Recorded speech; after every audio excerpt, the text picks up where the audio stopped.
ஏம்மா அவள் செடி அவரைக்காய் காய்ச்சுதா? காய்ச்சிக்கிட்டு இருக்குது சாமி. பொரிச்சு வணங்கிட்டு இருக்கிறேன்.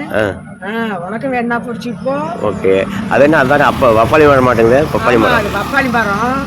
அது நல்லா சர்க்கரைக்கலாம் நல்லது. அது செவந்துச்சுன்னா பொரிச்சுக்கிட்டு போய் வச்சு நீயும் சாப்பிடு. நான் யாரு கேட்டாலும் ஒன்று கொடுக்கறது தான். பப்பாளி பழம் சூப்பரான பப்பாளி பழம். ஆமா, எல்லாம் இனிப்பா இருக்கும். இதெல்லாம் நாட்டு பழமே. நாட்டுப்பழம். விவசாய காயெல்லாம் எதுவுமே கிடையாது. மாமரமும் பாரு பூ எடுத்துக்கிச்சு. மாமரம் இப்பதான் எடுத்துக்கிச்சு. அது சீசனு. அது எல்லாம் இப்ப தலையெல்லாம் கொட்டுக்கிட்டு வெறும் பூவா எடுத்துக்கிட்டு இருக்குது.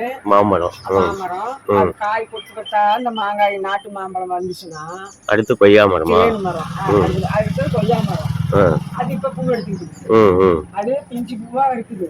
இதெல்லாம் வரும்போது ஏராளமானவங்க சாப்பிடலாம். நல்லா இருக்கும்.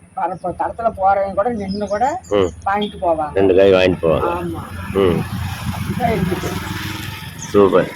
கொஞ்சம் மாதிரி இந்த இந்த தாவரணங்கள் என்கிட்ட வந்துகிட்டு இருக்கு. பூனையில இருந்து நாயில இருந்து எல்லாம் என்ன சுத்தி விளையாடிட்டு இருக்கிறாங்க. ரொம்ப ரொம்ப ரொம்ப சந்தோஷமா இருக்குதுப்பா. எனக்கு எல்லாமே கிடைச்சிருக்குதுப்பா. போதும், எனக்கு நிம்மதியா இருக்குது. எனக்கு வயசு 70 ஆகி போச்சா. இன்னும் 10 வருஷம் இருப்பேன். நடவடையாவே இருப்பேன். இதெல்லாம் என்னத்தினாலன்னா இந்த சந்தோஷம் தான். சந்தோஷம் தான் என்ன வச்சிருக்குது. ஆமா.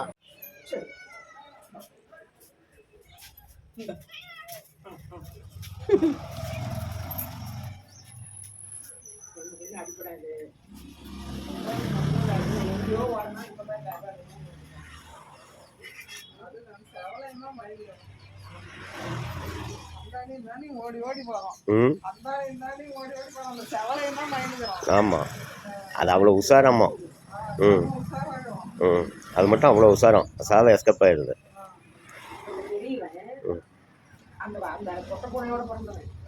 அது என்ன அப்பாவுக்கு சாப்பாடு வைக்கிறாங்களா பூனைக்கு? அப்பா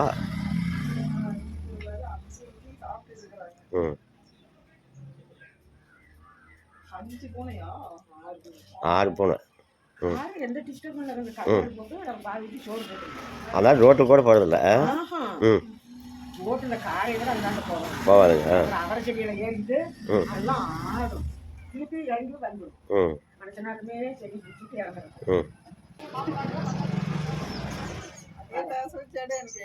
உனக்கு சாப்பாடு இல்லையா?